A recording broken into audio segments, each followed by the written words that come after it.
Vas pesti pomanjkanje adrenalina, pa ne veste, kaj storiti.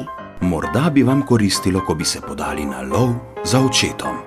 Če ga niste nikoli poznali, je seveda najbolj preprosto. A tudi, če očeta domnevno imate, kdo pa vam zagotavlja, da je res vaš oče? Ja, res.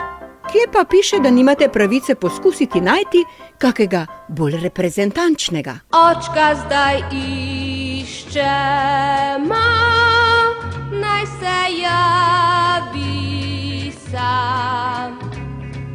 Mamica je vse zmišala,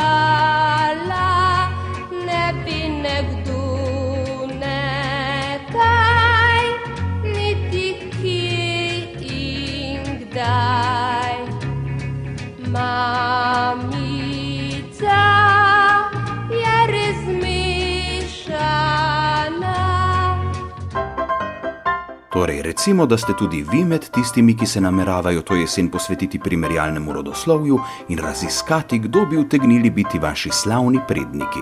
Če ste, potem je prav, da se zadeve lotite premišljeno in se ne zaletite pri izbiri. Vsekakor vam odsvetujemo, da si za domnevnega očeta izberete kakega visokega cerkvenega dostojanstvenika. V začetku taka izbira prinaša precejšno medijsko odmevnost, vendar obstaja veliko tveganje, da se vaša zabava sprevrže v svoje nasprotje. Lahko se vam celo zgodi, da bo vaš domnevni oče zelo kmalu lovil vas, namesto da bi vi lovili njega. Gospodje škofje in kardinali so namreč brez pravega smisla za humor in zato ne razumejo, v čem je poanta, temveč so se kar takoj pripravljeni podvreči analizi DNK, kakor je to v primeru Petra S. pred kratkim storil kardinal Rode. Kadarkoli, brez vsakega zadržka. Ponavljam, brez vsakega zadržka, kadarkoli, vsak trenutek. Pravi špilferderber, bi rekli po domače. Ni čudno, da je ubogega Petra minilo vsako veselje do tega, da bi imel takega očeta in je raje poniknil v ilegalo. Du bist doch mein Papa, ne? Nein. Das verstehe ich nicht. Ich auch nicht.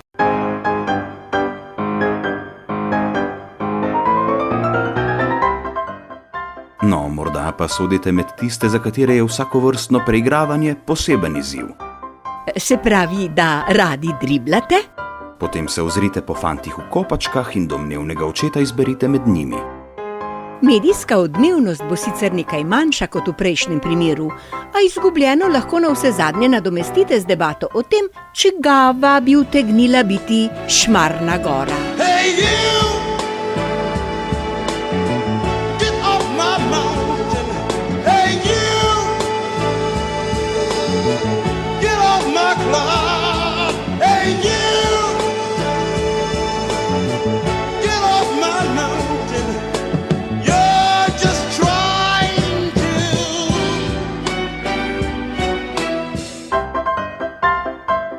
Morda ste bolj dnevno politično usmerjeni in bi raje izbrali očeta v vrstah visokih politikov. Če ste denimo končali šolanje in bi se radi zaposlili v svojem poklicu, vam tako izbiro odločno odsvetujemo. Če bi se vam kljub političnemu pedigreju namreč uspelo zaposliti, tvegate, da boste do konca življenja izpostavljeni očitkom o nepotizmu, tako kot so mu sedaj izpostavljeni že priznani sorodniki politikov do 6. kolena.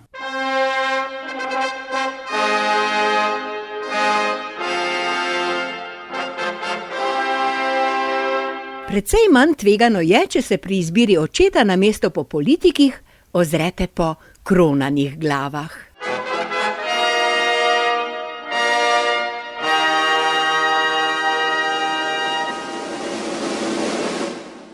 V tem primeru se gotovo ne boste otepali očitkov o nepotizmu.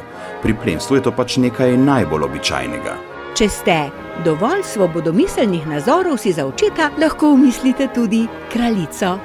Pri dokazovanju njenega očetovstva boste sicer imeli nekaj težav z analizo DNK, brez dvoma pa boste deležni razumevanja in podpore zagovornikov mavričnih družin.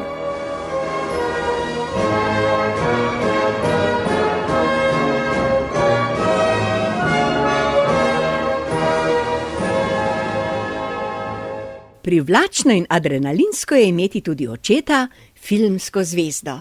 Izbira je precejšnja. Vendar razmislek tudi tu ne bo odveč. Možnosti so take in drugačne. A če že ciljate v igralske vode, izberite Chucka Norrisa.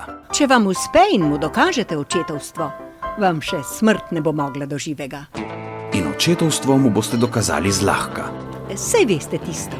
Pride Chuck Norris na Deviške otoke in so samo še otoki. In the eyes of a ranger, the unsuspecting stranger had better know the truth of wrong from right.